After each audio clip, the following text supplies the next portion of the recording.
Audio Jungle.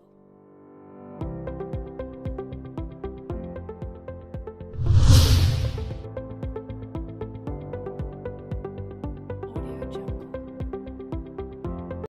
Assalamualaikum warahmatullahi wabarakatuh. Saya Nita Anggraini dari kelompok 8. Di sini kelompok kami akan menjelaskan atau membahas mengenai pendekatan pengembangan profesi guru. Apa sih pengembangan profesi guru itu?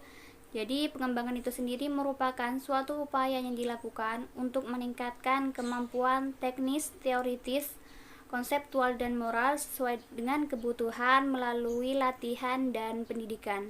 Jadi, berdasarkan definisi pengembangan itu sendiri, dapat kita simpulkan ya bahwa pengembangan profesi guru merupakan suatu upaya yang dilakukan untuk meningkatkan taraf atau derajat profesi seorang guru yang menyangkut penguasaan materi, penguasaan metodologi pengajaran, serta sikap keprofesionalan guru menyangkut motivasi dan komitmen guru dalam menjalankan tugasnya. Nah, tujuannya dari pengembangan ini yaitu untuk meningkatkan mutu agar guru itu lebih profesional dalam menjalankan tugas dan tanggung jawabnya. Sekian dari saya. Selanjutnya akan dilanjutkan oleh Saudari Mamluatul Hasanah yang membahas mengenai problematika pengembangan profesional guru atau pendidik. Terima kasih. Assalamualaikum warahmatullahi wabarakatuh. Di sini saya akan menjelaskan tentang problematika pengembangan profesional guru atau pendidik. Yang pertama yaitu faktor internal. Termasuk ke dalam faktor internal adalah guru itu sendiri. Guru sebagai subjek merupakan faktor yang paling menentukan terwujudnya profesionalitas guru. Hal-hal yang menyebabkan profesionalisme guru tidak berkembang antara lain kurangnya kreativitas guru, kurangnya minat guru untuk berinovasi, minimnya niat guru untuk menjadi guru yang profesional atau pasrah dengan kemampuan dan keadaannya. Selanjutnya yaitu guru kurang memanfaatkan waktu di sekolah untuk bertukar pengalaman dengan guru sejawat dengan pengalaman pembelajaran yang baik, kurangnya persiapan guru sebelum mengajar, kecenderungan malas untuk pengembangan profesinya, kurang aktif dalam organisasi dan sosialisasi profesi. Adanya anggapan bahwa pekerjaan guru adalah rutinitas, bukan pekerjaan yang dinamis. Yang kedua yaitu faktor eksternal. Selain faktor internal, hambatan pengembangan profesi guru juga ditentukan faktor eksternal.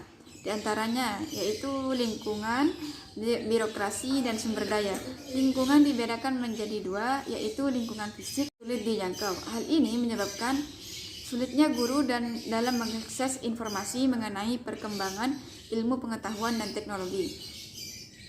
Sarana dan prasarana juga mempengaruhi proses pembelajaran atau ketidaktersediaan sarana dan prasarana yang memadai atau menunjang proses pembelajaran mengakibatkan pelaksanaan pembelajaran tidak berjalan efektif dan penyampaian bahan ajar dari guru cenderung tidak berkembang. Selanjutnya yaitu lingkungan sosial juga ikut mempengaruhi perkembangan profesi guru. Hal ini ikut menghambat perkembangan profesi guru. Untuk mewujudkan guru profesional harus ada kerjasama dan dukungan semua pihak. Guru tidak diberikan kesempatan mengikuti pertemuan perkembangan kurikulum di tingkat sekolah, kelompok guru antar sekolah yang dikelola Diknas kota, provinsi maupun nasional, bahkan internasional. Jadi membuat guru tidak berkembang dan kurang mengetahui perkembangan yang ada. Selain itu, minimnya program dan kegiatan kolaboratif antara Diknas sebagai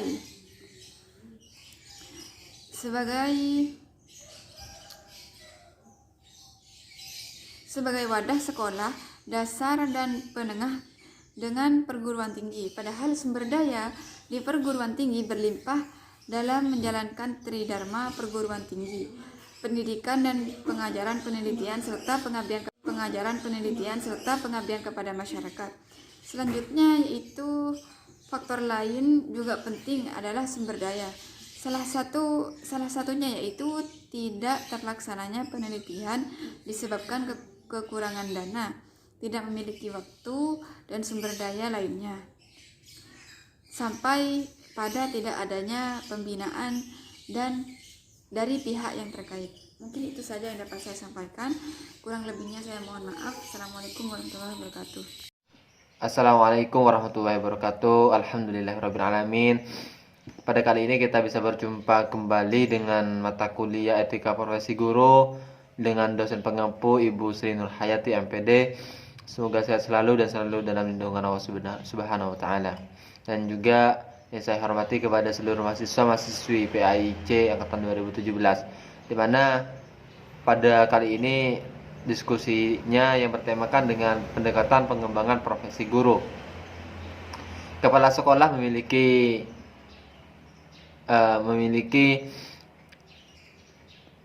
pengaruh yang besar dalam meningkatkan mutu pendidikannya, dan juga kepala sekolah di sini itu memiliki tanggung jawab yang sangat besar terhadap keberhasilan sekolahnya dalam mencapai tujuan pendidikan. Dan juga kepala sekolah itu memiliki tugas pokok, di mana tugas pokoknya membina, mengawasi, dan juga mengarahkan, dan juga mengukur. Nah, mengukur sekolah yang seperti apa hasilnya dalam tujuan yang sudah dicapai, yang sudah dilaksanakan. Sejalan dengan tugas pokok dan tanggung jawab kepala sekolah yaitu memiliki peranan penting dalam mengembangkan profesi guru melalui beberapa pendekatan. Yang pertama, pendekatan struktural. Dalam kajian sosiologis, pendekatan struktural itu diartikan sebagai cara untuk menggerakkan sesuatu yang dimulai dari atas, di mana proses pendekatan ini itu dilakukan sesuai dengan seperti sistem organisatoris atau kelembagaan. Yang dimaksud dengan dimulai dari atas itu yang dimulai dari pemimpinnya, yang akan menggerakkan organisatorisnya, yang akan menggerakkan kelembagaannya, seperti itu. Dan juga yang dibutuhkan dalam pendekatan struktural di sini itu membutuhkan pemimpin yang berkomitmen tinggi, yang berintegritas tinggi dalam melakukan kebijakan atau aturan, seperti itu. Dan juga untuk meningkatkan suatu pengembangan profesi guru itu melalui beberapa hal. Yang pertama, melakukan pemetaan bidang keahlian guru yang perlu diperhatikan secara lebih.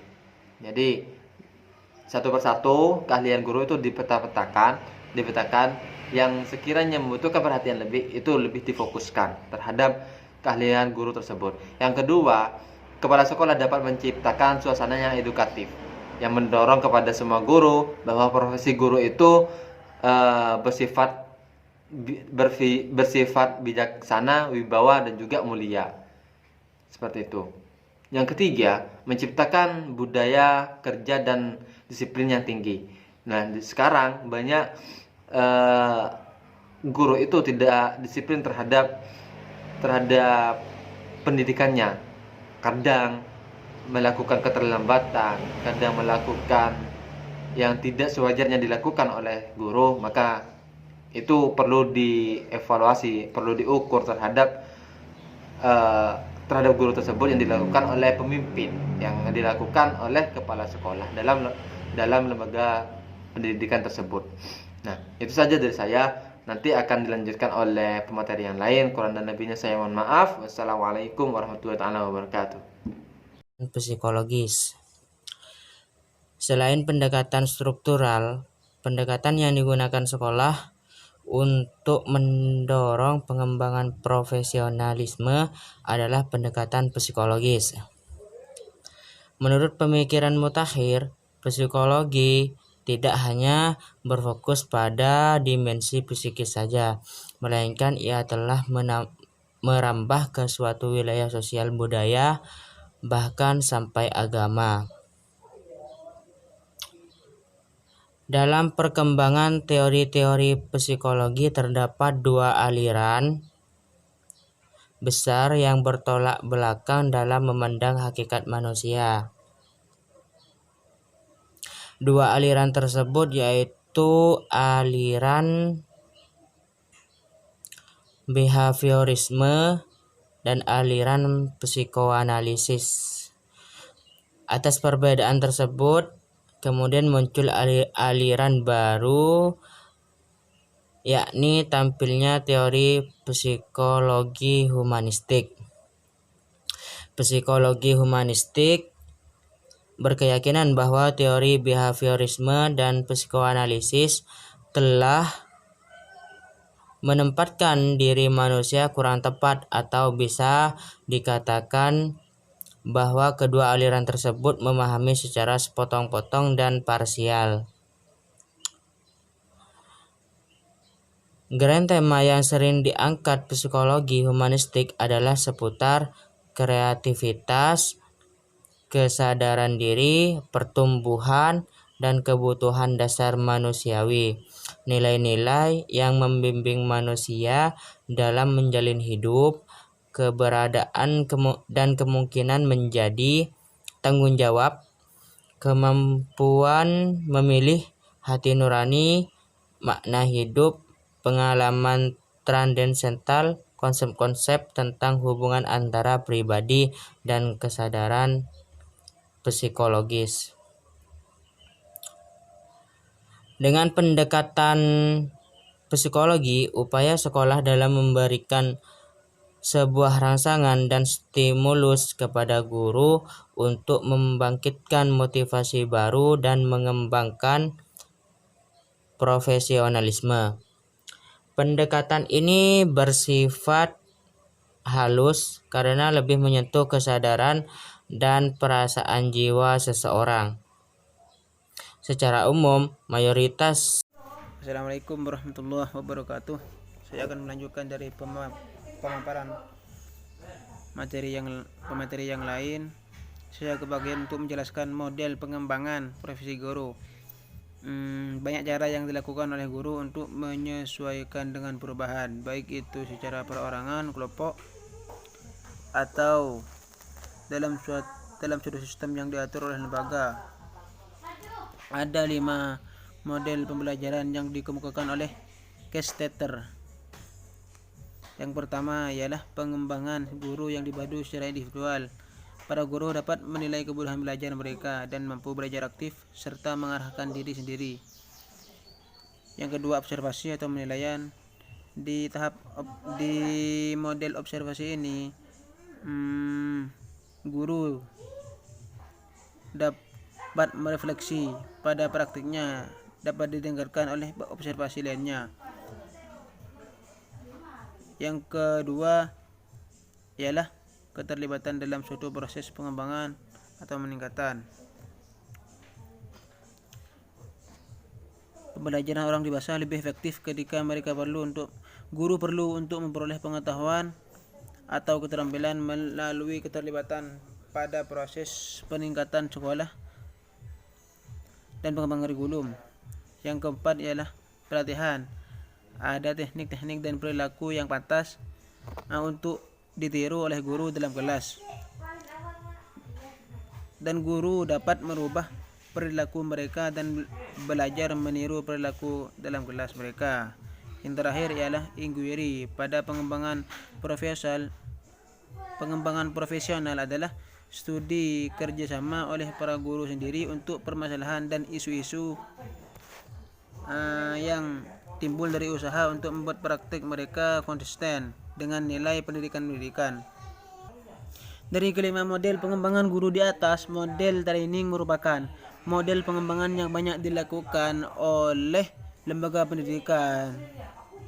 Pada lembaga pendidikan, cara yang populer untuk pengembangan kemampuan profesional guru adalah dengan melakukan penataran in-service training, baik dalam rangka penyegaran, refreshing maupun peningkatan kemampuan. Cara lain dilakukan oleh sendiri-sendiri atau bersama-sama seperti on the job training, workshop, seminar, diskusi, panel, rapat-rapat, simposium, dan lainnya. Menurut Richard dan Loket terdapat beberapa model pengembangan profesional guru meliputi keikutsertaan dalam konferensi, workshop dan seminar, kelompok membaca, pengamatan kolega, penulisan jurnal atau catatan harian guru, kerja proyek, penelitian tindakan kelas, portofolio, dan yang terakhir ialah mentoring. Sekian dari saya, kurang lebihnya mohon maaf. Wassalamualaikum warahmatullahi wabarakatuh.